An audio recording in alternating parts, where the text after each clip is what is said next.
Hi, I'm Joe. And I'm Dave. And we're the hosts of the Chasing Tomorrow podcast, where we bring you stories that delve into the science and spirit behind intriguing people doing extraordinary things.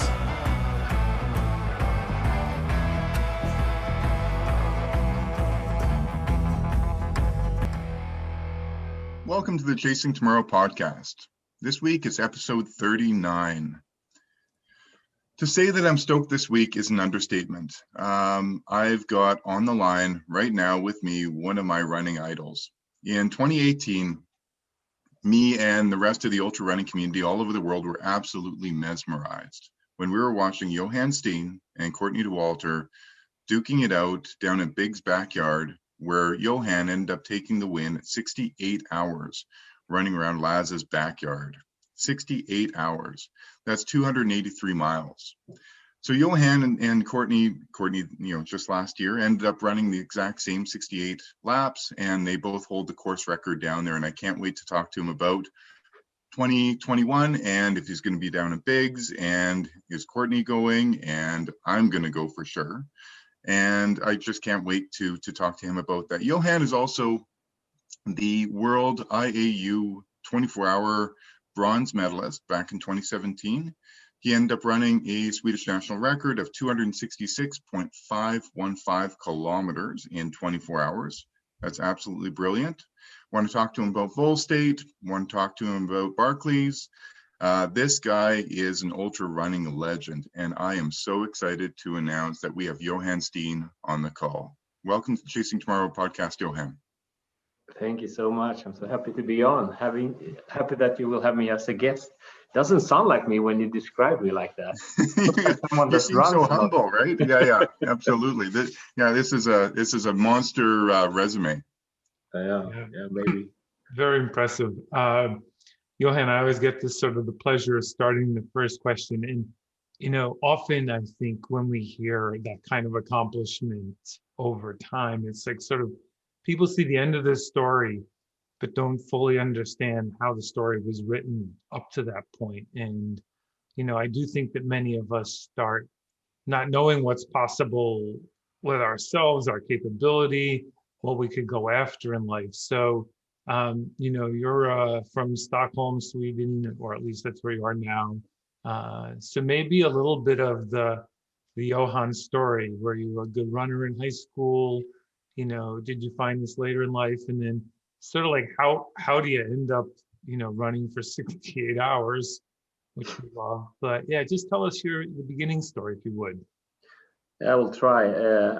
I was not an athlete growing up. I was playing some football, as we do here in Sweden, and I quit doing more or less every sport seriously when I was before high school, I should say. But then I found I found the hobby of rock climbing, and I did that for a while. And I have always been enjoying being out in nature and being in the woods, but not regularly. But I read a book. I started working. I did it. I had some sort of a career. I worked a lot, and when in the mid-30s, I read the Born to Run book by Chris McDougall. And just that, I don't know, it took me 2 days to read it. I was really fascinated about it, and I bought everything in there. I had no critical thought at all. I was just, okay, that's why we're put on the earth, to be running long distances. I need to try that. And I started doing that. And it was winter in Sweden, so I couldn't really adapt into this barefoot thing, but I pretended that I was running barefoot with my shoes on, and I was just longing for all the snow to melt so I can try it for real. I was running several times a week, and after a few months I was running every day, and in 2011 I was starting running every day back and forth to work, and adding on really fast the volume. And of course I was really curious about where my end would be, or where my limits would be. And so that was that was driving me towards trying ultra running was the fact that I was curious about where will I find my limits? Will it be in my mental ability or my physical ability or a combination of them? I don't know.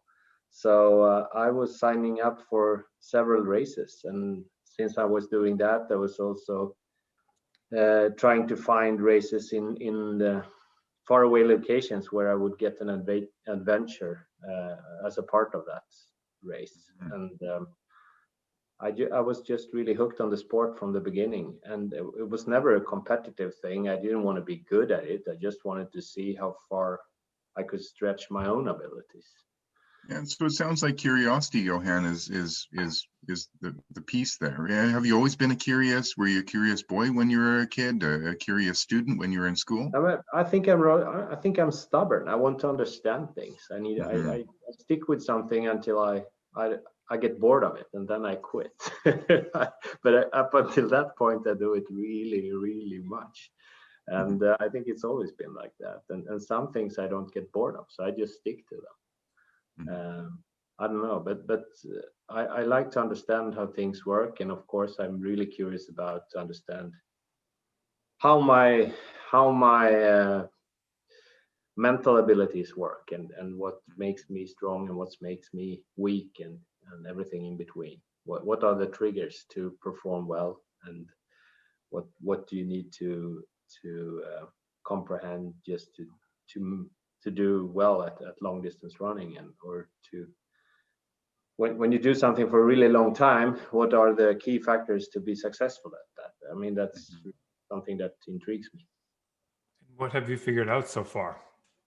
When it comes to the ultra running, it's so fascinating that you think that you will find a limit, because I was working several years to find my own limits, and then I realized that there are no. I mean, when it comes to the ultra running, it's the sleep deprivation thing that everyone will have to deal with at the end, because the body can take so much, and you can train your mental ability to so far, but sooner or later you need to let your hormones or chemicals or whatever it is in your brain to rest, and you have to do that and be good at that as well. And so you can constantly push the limit, of course, on what you're able to do. And I think that's the human drive in everything that humans do. I mean, you have to push the limit. You have to get even further. And that's why we that's why we are here now in so many numbers all over the planet, and just trying new things. From the beginning, we had a few in the pack that was the most curious, I guess. They were running over the open plains up on the hill at the horizon, just to see what was on the other side. Was it a better place to live? Was it more food on the other side of the hill? I don't know, but I mean, I think we're genetically programmed to just see what's on the other side and push the limits all the time. And Johan, do you think that you're maybe genetically you're predisposed to doing something like this? What I've noticed is characters like yourself and the Courtney Dauwalters of the world and the Pete Kostelnicks, there's a durability piece. There are people that will do something, and then there'll be a slow decline, and they'll fall apart a lot quicker than other people. And then you look at take Courtney Dauwalter, and she crumbles, but she crumbles well later than most. Do you feel like you're durable? Physically, no, I don't think so. I think of course there is some differences between us even there, but that's when it comes to crumbling slowly. I like that expression. I think it's you have to just you have to live with what's hurtful at the time, and you need to understand that maybe it won't get worse, maybe it's definitely not fatal. It's just something that you have to live with at this specific period of time, and it will go away eventually. So it's not very scary if you think about it like something that comes and goes. And I mean, maybe you have to live with it throughout the next of the race if we're talking about running races. But I mean, then you know after that it will go away. It will not be a permanent damage. Almost nothing will be a permanent damage. So I think it's maybe you're durable in your mental ability to just Mm-hmm. to stay with the pain, the physical pain. And I mean, the physical pain that's almost the only question you get when you talk to non-runners about long distance running is how doesn't it hurt in your legs or your feet or whatever? Don't you break down and stuff like that? And I mean, the thing that makes you a winner or a loser in this competition is, of course, your mental ability. For how long can you do this and stay sharp and continue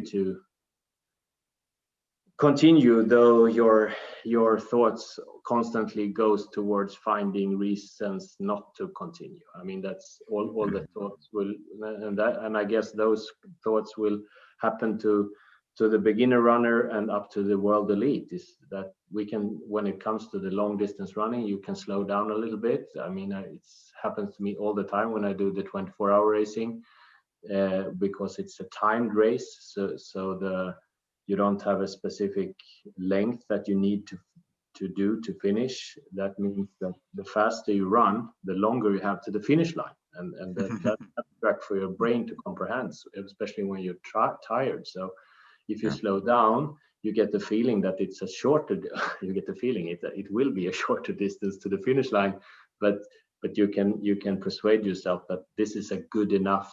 This is a good enough of effort. This is good enough. You've done well. So just relax and take it to the finish. But at that point, it's of course interesting to find people that can push themselves, even though they don't have to, and push them to a limit, even though that they have maybe 6 or maybe 10 hours left in the race, and they find themselves on the brink of what they're able to do even there, and they do that all the time, and they are so effective on balancing on the line between doing it perfectly on their ability, on the brink of their ability, because if they do it a little too much, they will collapse, or they will crash and burn. Right.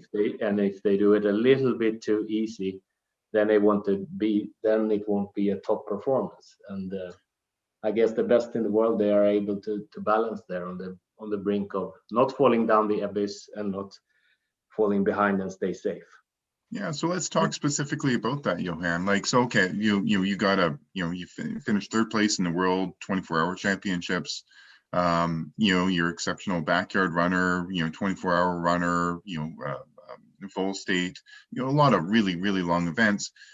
6 hours left to go at the World 24-Hour Championships, and of course, I've got another question for you later on about that everybody was running blind. You didn't know if you were in 1st place, or in 5th place, or in 20th place, but 6 hours in, or 6 hours left to go, you've been running for 18 hours. You've been running for roughly 200 kilometers. That's a big boy number. And, it is enough. You've run enough, but you have 6 hours left to go. What's going on in Johan's mind? What are some of those key little tricks that all of us other runners that would love to run like you, that could end up taking a little nugget of like little mantras, do you focus on that tree and just run to the tree, or do you break it down per hour? Do you look at the person in front of you and catch them? Like, what are some of the tricks that you do? Dave, I don't know.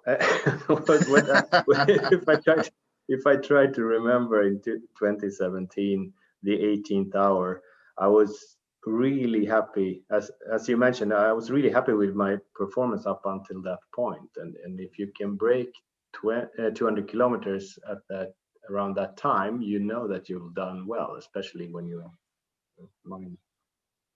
my ability of 24-hour running, and I knew that I can break my personal record, but still, it's 6 hours left. That 6 hours where things can go wrong and you can just crash and burn. So it's a little bit intimidating, but also that's so much less feeling than to the feeling of being in a positive spiral, because you've done well so far, and I had kept to my schedule really well. I had kept a really steady pace. I had the same pace for the entire race, and so I felt secure and confident, and I had an excellent support team with me. They are fantastic in every aspect, and I had promised my dedicated support person Ulf. I promised him that I would do my best, and that's a lot to promise to someone if you're gonna keep it anyway. So I promised him that I would do my best. I wouldn't stay down or lay down or take speed off. I would just do my best up until the end. And so the support crew asked me around hour 18 if I wanted something, because I was just eating when I was feeling hungry, or feeling that maybe not hungry, but when I felt that I needed energy, and I only drank when I was thirsty. I didn't have a schedule for that, and I always do. I always try to do it like that. And so they asked me, do you want anything, Johan? Everything looks super. Do you want anything? And I was thinking, something should happen now. I mean, it's really boring to run around the park for 18 hours. And it I mean, sure is. Yeah, nothing happens. So I was thinking, yeah, maybe something should happen now. So I asked for, we call it a salt grog. It's just, I don't know the English word, but you put so much salt into water. So much salt into water, so it's a chemical word, but it's the water cannot adopt any more salt anymore. So it's extremely salty water, and you can take a sip of that, and you will get a salt shock, and your brain will feel that, okay, we put some salt in the body. We're good, we're safe. Wow. And so they gave me a flask of that, and I took 2 sips of it, and it was too much, and I didn't need it. And my body reacted instantly that I was feeling sick, and I felt extremely sick. So I couldn't continue running. So I had to walk for a lap. And that, I'm coming into this up until this point, extremely happy with my performance. And I knew that I could do something really good with this. I only had 6 hours to go, and I felt good. I took these sips, and I felt like shit. I was under the ice, and I was scared that I would have to walk it in for 6 hours, and I would get a mediocre result or a bad result. So sad, scared, and had one walk loop. Do you remember, Dave, how long the loop was? Approximately 2 Ks, I think. About 2 kilometers, yeah. Yeah. And during that time, someone gave me a cup of Coke, and I drank that, and I felt the sweetness of that made me feel a little bit better. And then after that, I started jogging, and maybe in another loop or another lap, I felt good again, and that was the way. And then I decided, no more doing things just because you feel bored. Just stick to what you need, and everything from then on in went great. It was extremely frustrating not to see your result and see where your other competitors were in comparison to you, but especially your own result. You don't know how far you reached at every lap. So I just kept to my pace and kept to my strategy with eating and drinking. And when day came, still nothing happened with the timing equipment. The support crew, any support crew didn't get any result lists or standings. So we were all running in the blind, more or less. And of course, you can get information like, right now it looks like you're the fastest persons on the track, but I mean, right now it looks like it's not something that you would like to hear in a world championship. You want the exact numbers and the exact facts. Well, and Johan, so let's put this into perspective for the listeners. So you and I know what we're talking about. But in 2017 at the World 24-Hour Championships in Ireland, the timing system went down. And, we rly upon that so heavily, in any race, of course, but then especially at the World Championships, when everybody is running a timed race and you want to know that you are 1.5 laps behind fourth place person, and then third place person is here, and as the runners, we're being relayed all the information back and forth, and so it gives you either confidence or makes you afraid and scared that that person's coming behind you, or you are this far away from a podium spot, or whatever that is. And so that's what we're talking about, is the time system at the World Championships, where you end up getting a bronze medal. You're running blind.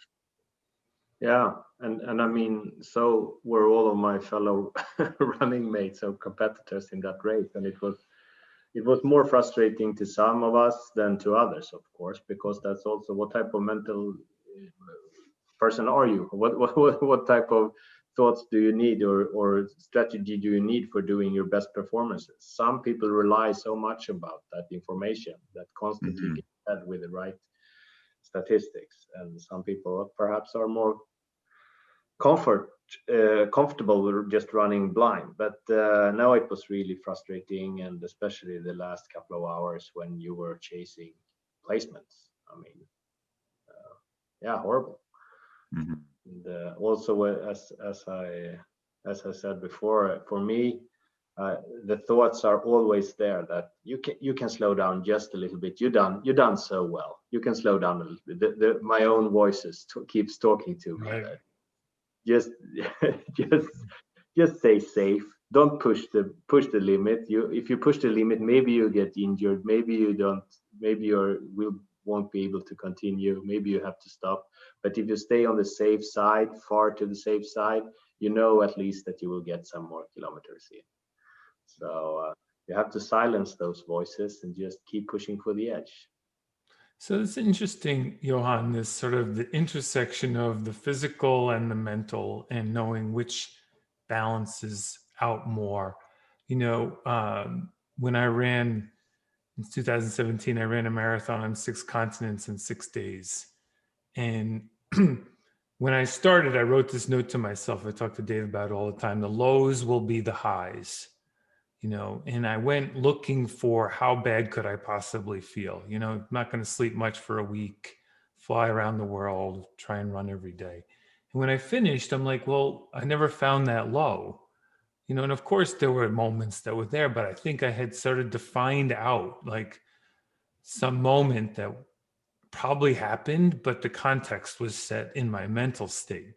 Physically was the same, right? It was going to be, physical body is going to do what it does. I don't think we can really influence that. I mean, we eat and that kind of stuff influences, but it reacts to the system, but that mental context. And so what's interesting, you've done a few races where I think the mental might have a bigger impact than the physical. So let's compare Big's backyard to Barclay's, and where Big's physically, for most of us who are ultra runners, we can get around that course in under an hour, the 4.16 miles, right? And there's a point where maybe you turn your ankle and that will take that out of the case. So much of it's going to be a little more mental than physical. Then you get to Barclay's, which is a completely different race, and over whatever it is, 30 some odd years, is 15 or so finishers. And it's been defined as a physically grueling race, and of course, the orienteering part is hard, but I think if you've been there before, you have a pretty good sense that that's not the thing in the way, right? It's hiking up these huge mountains through the day and the night and so on. So it's still a mental element, but maybe more physical. So maybe just compare a little bit, if you could, is that a good distinction, and does that really play out that way? Yeah, I think you're onto something. I mean, it's Barclay for me is that's at this point, if you could call it a career, but as I've done so many fun races and so many excellent adventures, and it's nagging me that I haven't finished the Barclay. I mean, I want to finish the Barclay. I mean, it annoys me. No, but seriously, it's actually the only race I'm interested in completing. So you've done it 4 times? Yeah, maybe 4. I think so. Yeah. And then are you going back this year? Failed 4 times at the race. I mean, it's ridiculous. I should have learned something, but now it's hard. And as you say, it's very physical race. Someone without the absolute best physical ability won't be able to finish Barclay.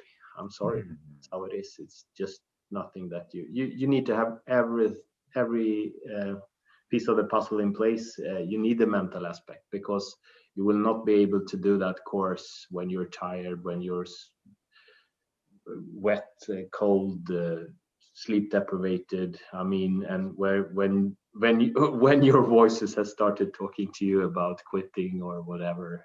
I mean, you need to be fantastically well prepared mentally to be able to. And on top of that, you need to be on your absolute. I mean, you need to be an elite physical runner, or otherwise it won't be possible. So Barclay is the pinnacle for me in adventure racing or running racing. Yeah. I think in racing in general, I'm trying to get Dave to get out there one of these days, but just for the context of some of our listeners who don't know, it sounds doable, right? For ultra runners, sort of like run 20 miles a day, or 20 miles in 12 hours, like you have 60 hours to do 100 to 120 miles. That would be easy for most people. Yeah, the numbers, they look easy, right?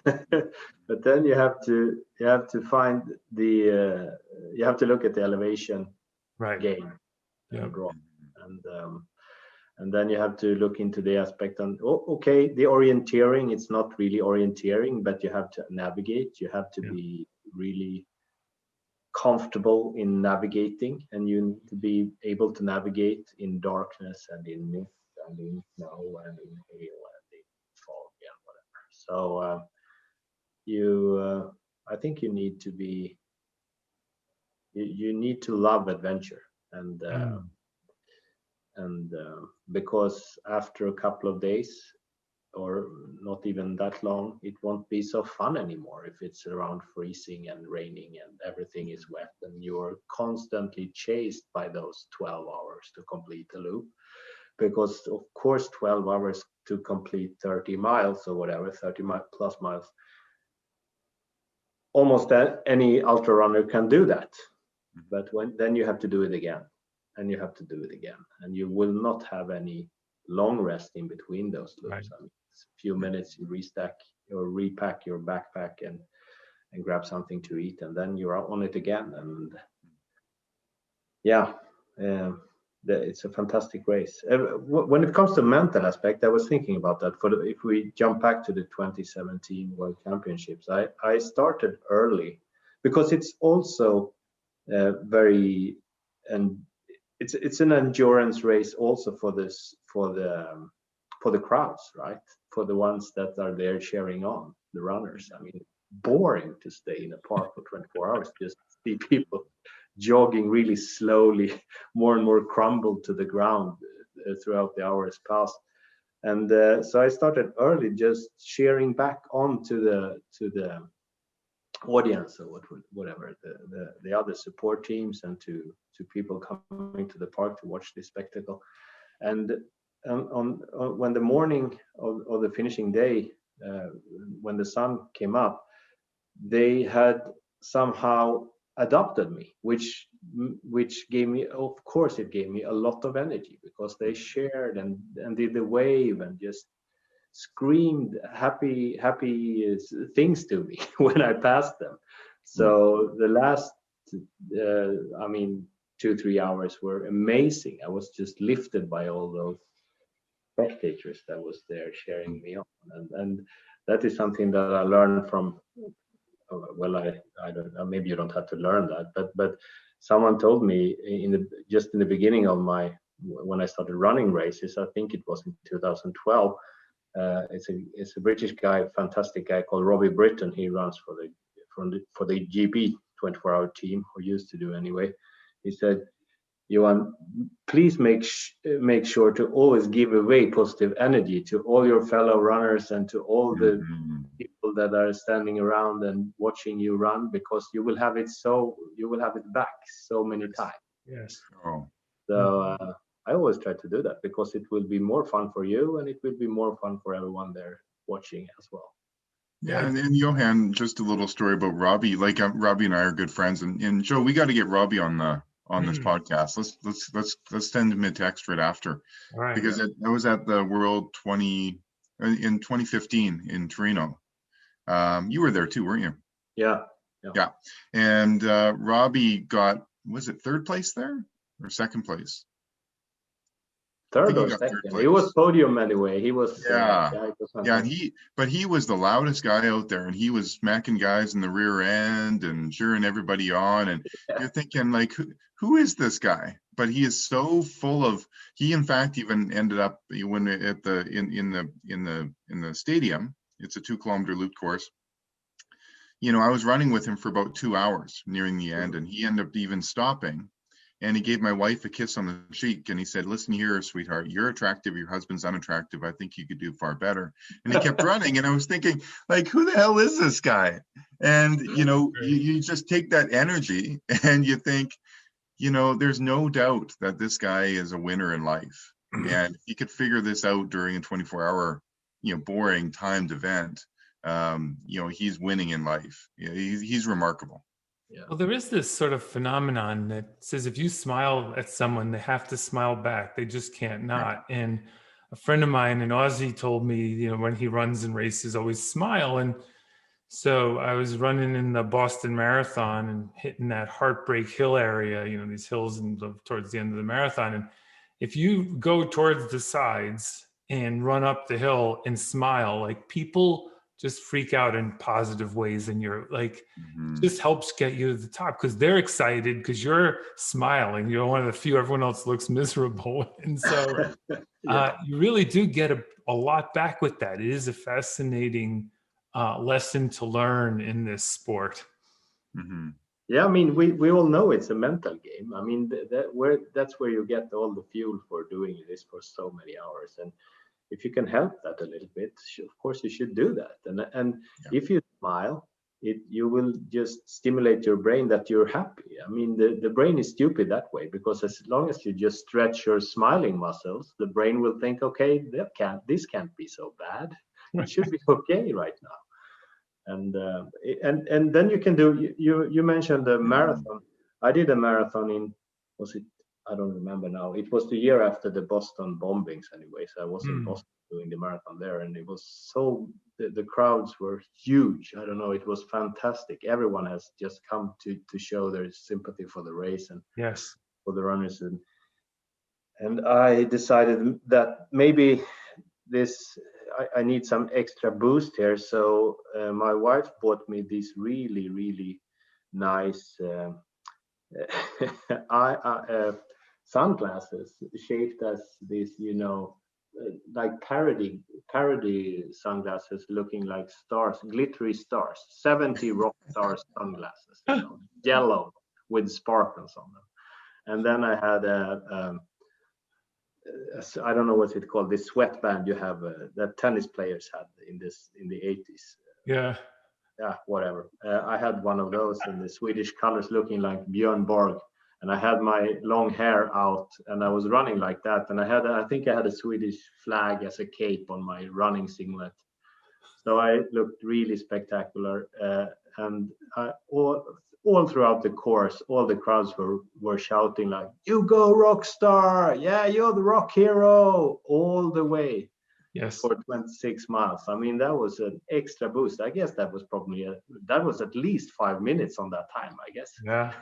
How about that? You know, when you run through Wellesley and all the girls from the school come out and scream and yell for you. I mean, yeah, I heard before that that's the most critical part of that course, because if you start listening to that, everyone increase their speed just to show how manly they are.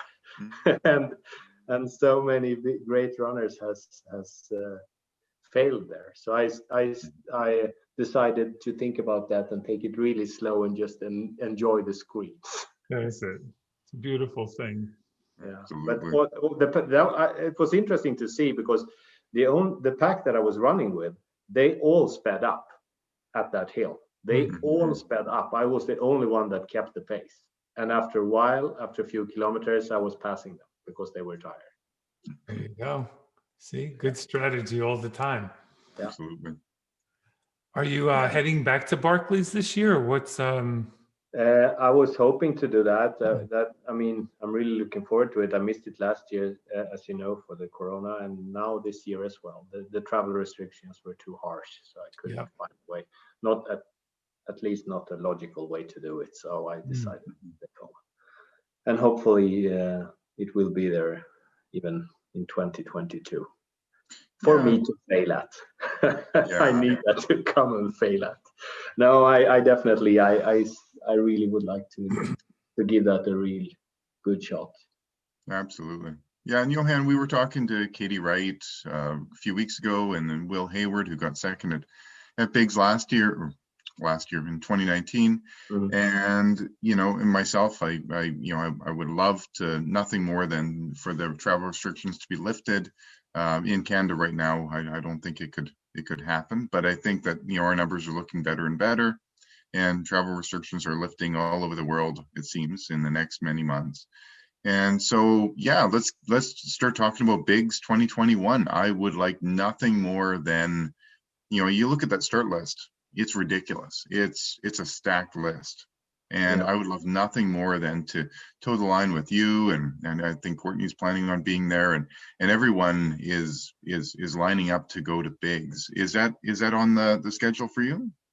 Yeah, it should be, or it is the main event for me this year, 2021. I'm really hoping to come over there and towing the line together with you and all the other fantastic runners, because that might be a party. Oh, no question. Yeah, and also it will be really, really interesting to see what Carl can do with Courtney and me and you and all the others on the original course. I wrote him and congratulated him on the world record here, and he said, "Yeah, thank you so much, but we need to do it on the original course. Can't we meet up there?" And I said, "Of course, it's a date." So hopefully we can be there all of us in the fall and see how far we can push the original course. Yeah, and we were talking about that, Johan, offline, about how people are fascinated by Bigs, and I'm fascinated. I think that Johan, you're fascinated. Joe, I know you're fascinated, and the 4.17 mile loop every hour on the hour until you can't or won't. I think I was telling you that I really do believe that if you get enough oddballs, if you get enough people who love finding either what's longer the rope or the bottom of the well, and get them all together, if you end up having 6 or 8 or 10 runners go beyond 60 hours, even 70 hours, I think that you can end up having a 100-hour Bigs this next year. Do you think that that's at all even reasonable? I don't know. I both want to say yes, and I want to say no. I don't know actually, but I think I said a couple of years ago at least 85 hours. I mean that's going to happen. I thought that was going to happen the year after me and Courtney, but 100, it's of course it's going to happen. 100 is going to happen, but it needs to be happening with people that are very comfortable with the sleep deprivation thing and have the tactics laid down to how to handle that. Yeah, so that's the key here. I mean, this is just going to be it's going to be a sleep deprivation contest.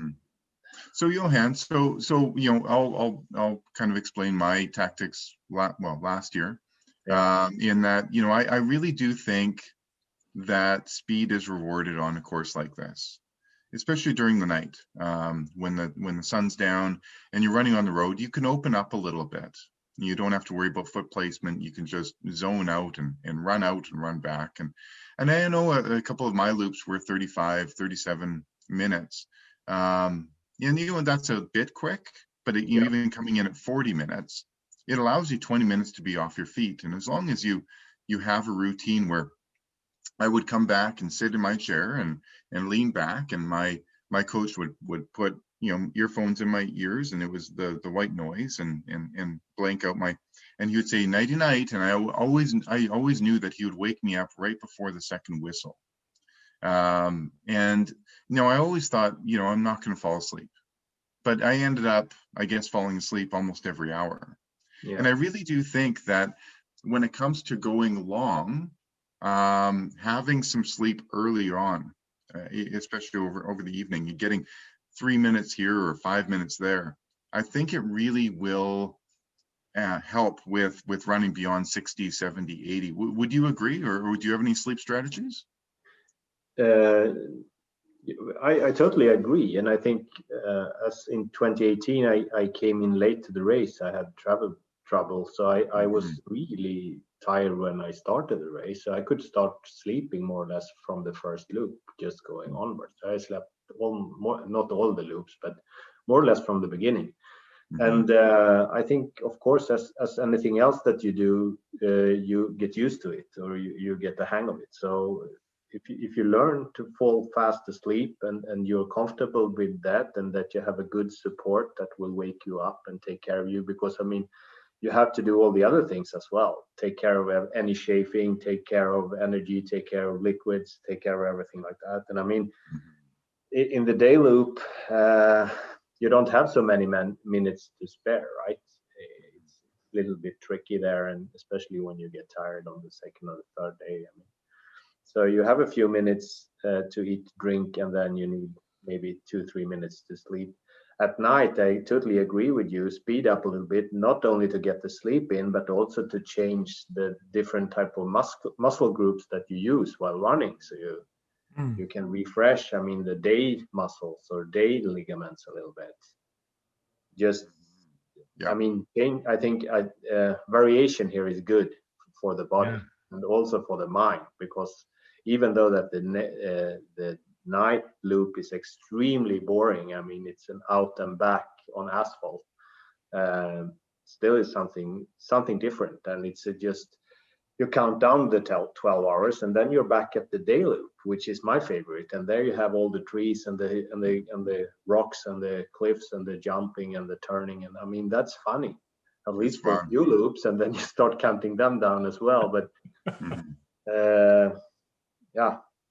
I don't know, but when it comes to sleeping tactics, I think it's crucial to be not comfortable, but be secure in that you can fall asleep, and that those few minutes will actually help you, because they will.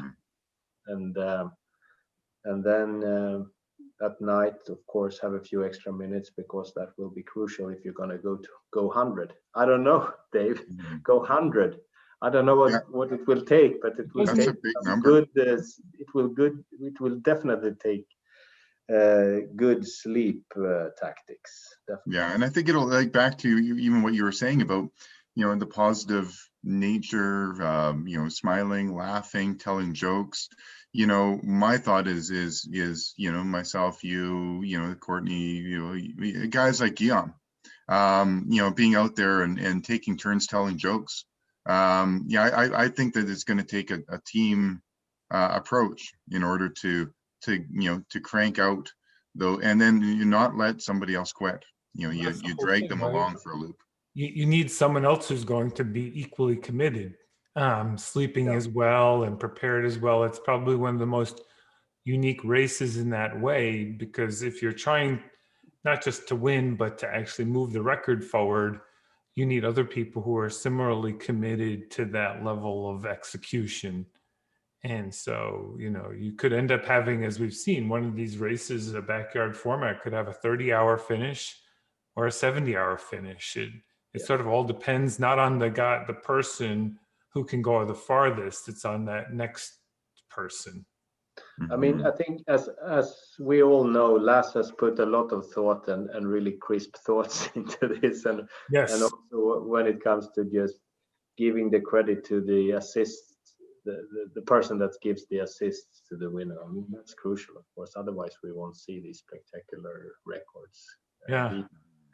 And I think, Dave, if we're going to push it to 100, I totally agree with you that it needs to be a pack of runners that want to push each other up until there. But let's say that we are above 80, a few of them are above 80, and all of a sudden there are only 3. Then some of them will start thinking about, maybe I have a chance at this. Maybe I might be the last one standing. And then it's not so interesting anymore to drag the pack with you. Then the mental warfare starts. Yeah, and then you look at me, I look at you, and I don't show any weakness, and you're not showing any weakness, but we're both really hurting. Yeah, it's a funny you said something dynamic, really don't you important. think? Oh, sorry, say again. Ask me again. I missed that question. Oh yeah, no. It's just that I'm showing weakness. I'm not showing any weakness. You're not showing any weakness, and it's a really dynamic situation. It's a really different race because there is no finish line. The finish line is when the other person drops out. Exactly, but if we can decide, which I think a lot of runners will be a part of, if this starts in 2021, the bigs, is that we're going to push as many runners as possible above 60, maybe above 70, as you mentioned. And there it will be a team effort. But when it comes down to a few runners at the end, I think that team effort is out the window, because now you see that you might be the one that be the last one standing. And then you stop doing all the things necessary to keep the pack alive, which is keeping together, talking all the time, keeping all the brains fresh from the sleep deprivation. Because if you just have another person next to you, touching you sometimes, talking to you, you will keep more fresh. I mean, you will have other hormones working than if you were on your own in the dark. Yeah. So my best guess is if we come up over 70, 80, then you will, and there's only a few runners, let's say 2, 3, 4 runners left. I think one or a couple will try to break free and just leave the others by themselves. But it's also interesting because if it's 4 left or even 3, it's tough to break away, to be by yourself, because then you're eating away faster from the sleep deprivation because you have no people talking to or interact with. So it's pretty lonely out there.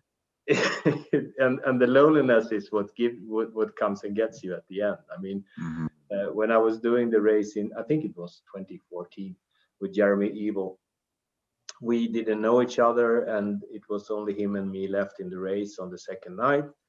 And he did really slow loops, like 58 minutes, and I was at night maybe at 40, 42, something like that. So I decided to walk with him because he walked most of the loop.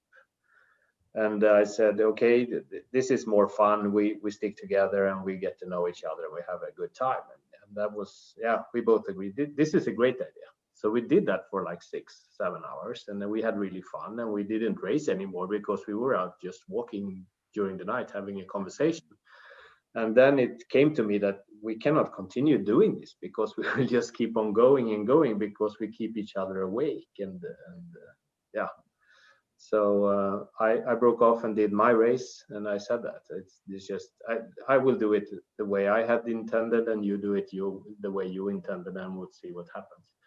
And then we did the night, and then I realized, I don't know if you heard the story, but I had to go home. I had a plane to catch, so I just did one day loop, and then I wanted to let him win, but he refused to win like that, so he quit as well. So no one won that year. But that was so obvious to me that as long as you just have some friend in the night talking to, you won't get sleep deprived. But after that race, he told me that when I have left him and he came to the turnaround mat, the timing mat out on the road where you where he changed direction and ran back to the finish. When he reached it at one point, he didn't realize how to climb over it. It was like a mountain, so I had to lay down on all four and crawl over it. That's how sleep deprived he was. But he never told me during the race. That is something he told me a long time later. Yeah. Yeah. Oh, that's funny. You have Johan, do you have any specific training that you do to get ready for bigs versus any other race you might be in? A couple of times before a backyard, I have done a backyard, one night backyard with a friend, just getting into the rhythm. Yeah. So we run this 6.7 kilometer loop, and we stay in. We've done it, I think, 3 times, and then we have the support area in his garage. So we sit there and have a snack and a drink, have a talk, and then we do the loop, 12-14 hours. Mm-hmm. So otherwise, I do a lot of my training, or I don't call it training, but I run back and forth to work. I commute by foot, and that's how I get all my running done. Mm-hmm. And how far is work away? Sorry? How far is your work from you? It's approximately 10K. So I get 20K a day just by commuting, and then when I train for something, I run one more time a day. So I normally I don't do long runs. I do several short runs instead, which I think is suitable for the backyard format. I don't know, but also the thing that I've been training like that for many years, short runs but often, and so it's also, I think, even here it's a mental thing. I'm pretty comfortable with running a loop, resting a little bit, running another loop, resting a little bit. So it feels like I should be good at that. That's how I've been training all the time.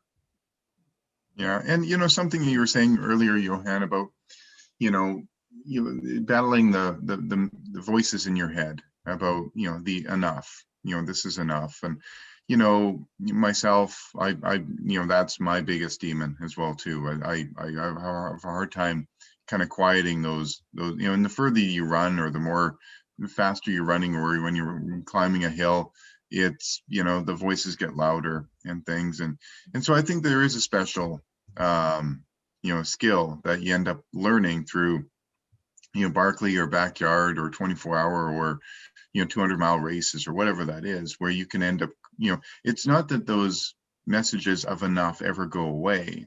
It's just that they get quieter, or you find different ways to distract yourself and go, oh yeah, it's not enough, or maybe it might be enough, but I still have something left in the tank. And I think this is why guys like Lazarus Lake are so beautiful, because they create these meaningful experiences, these opportunities for you to go there. And it's not necessarily putting your entire limit out. It's that there's always a little bit left. And he always asks you the question, is there any more? And there probably is. Yeah. And so is this why you're so attracted to his events? Is because, maybe your fascination with the term enough, and his ability to make you dig deep to maybe discover what's enough. Is that why you're so attracted to his events? Might be. I think maybe that's one thing. Maybe the first thing was that it's really low key. When I came to the first Big's backyard, that was because they persuaded me to come there, because I had done the last annual Vault State the same summer. And why I did the last annual Vault State was that I read about it, and it seemed like a really crazy race where you're hoboing around rural Tennessee for 10 days without any support. And it felt like a great adventure for me to do during my summer vacation. So, and it's really low. It used to be, maybe I should point that out. It used to be really low key races. It was hard to fill up these races. No one wanted to do them. The same goes for Barclay, but that was even further. But I mean, now I don't know. Is it you will have backyard races in 50 different countries this year? I mean, it's huge. And in 2014 there was there was no one knew about it. It was nothing.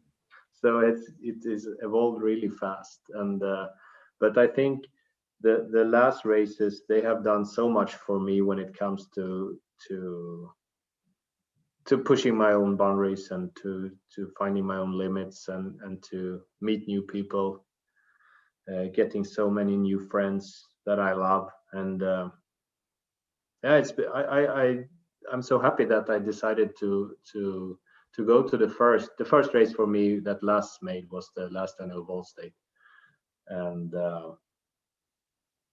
I guess he sent me an email saying, "Oh, you're coming all the way from Sweden. You're crazy. Yeah, I better pick you up at Tennessee in Tennessee airport." And I said, "Okay. How common is it that the race director pick you up at the airport?" Yeah, yeah, but then you have to help me out with the preparations for the race. And I was so happy. I mean, that sounds like a dream. I mean, yeah.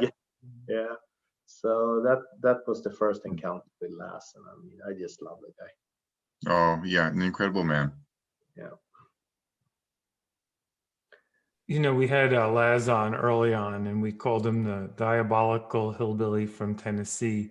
You know, one of the smartest guys in the world who might have figured out how to tap into something that sort of is buried somewhere in our psyche about this idea of, you know, that suffering, you know, studied in the Buddha world, in the Buddhism world, but really this idea of, you know, self-determination and feeling power and control over ourselves in a world that has lots of out of control circumstances to it. And I think the more that it gets complicated, the more we want this sort of very primitive feeling of, you know, power over self, because if you have power over self, then nothing really bothers you. You know, it makes life much, much easier. And it's hard when you don't have any challenge to that in a world of, you know, whether it's Netflix and gaming or sitting on the couch or just working. We don't do enough anymore to stimulate that. When, you know, years ago, there were no such things needed for adventure racing because life was an adventure. Mm-hmm. You know, you had the challenge if you were a coal miner or if you're a farmer, or you were just pushed to the limit. So you didn't need a roller coaster to get excited. You had it in a daily way. And I think now we're finding more interest in the difficulty, whether it's an obstacle course race or an ultra marathon, or these at the outer limits are still us as humans. I think you said this when you read about Born to Run. It just sort of, it triggers that need to know more and to help that self-determination. And so it's been fun having the conversations over our podcast because we're finding more and more that consistency. I don't think everyone really fully understands the why they're doing it, but they know what's happening when they do it, you know? Any thoughts on that, Johan? Yeah, just with that, I agree with you so much. I mean, you would never do something that is strainful if you have a strainful life, right? I mean, you need to have everything in place to be able to find a hobby that is ultra running. Otherwise, you won't do it. So it's only the privileged that will start doing this, because the otherwise are fighting for real. This is a pretend fight that we are doing, and we need to remember that this is just for fun. But also, with that said, I mean, we need to link our mind to the rest of ourselves, which is also including our body, and that's a way. This is a way of doing that. I mean, we need to feel the hardship, not only the hardship of not feeling that you lack the ability to please all around you, or whatever, the mental ability to perform well at work. I mean, also the ability to push your body to the limit and use your body and feel comfortable within your body and what the body can do. I think as you mentioned, I think we miss that, because we don't have to. If we don't want to, we don't have to. Everything is just an arm length away. We can open the refrigerator and we will have food there. Yeah. We don't even have to do that anymore. We can just tap into the phone and someone will bring you food to the door. So I think this is. I'm so extremely happy that I've found this. hobby of long distance running. And I've said so many times to myself and to others that I need to be careful so I don't lose it. I want to do it until I die. And for a few years, I think I overdid it a little bit. I raced too much. I trained too hard. I felt it was becoming a burden, a job. It was becoming a second job. And then it's not fun anymore. And then I don't have to do it because I already have a job where I work a lot. So, I mean, the running is my hobby. The running is my ventilation. That's where I get some fresh thoughts in, and where I can move my body and just clean my mind. Absolutely. Yeah. And Johan, like I always like to think, the chairs that, the three of us are all sitting on right now, they're comfortable, right? Yeah. They're good enough. I mean, in the last hour, you haven't been thinking, hey, this is a comfortable chair. But yet, for you and I and Joe went out and ran 200 miles. And then the very first thing that we do is sit in this exact chair. This chair is now, the most comfortable thing we've ever sat on in our lives. And you can't really truly feel true comfort until you felt true discomfort. And yeah, we live a very, very comfortable existence on this planet, and so we now need to go and find discomfort to really truly feel human. I really do believe that. So here we are, Johan. This is an incredible conversation. I love this. I love the I'm going to share this as well too on the Big's Backyard Facebook group, where we have thousands and thousands of people that are obsessed with and for good reason for Big's racing, because I think that this is going to allude to what's going to happen, all the throwdowns that are going to take place in 2021 down in Tennessee, if God forbidding, or God willing, that we can go there. But really, what's next for you? I've got a good idea, but what's Johan Steene doing, chasing tomorrow? What's next for you?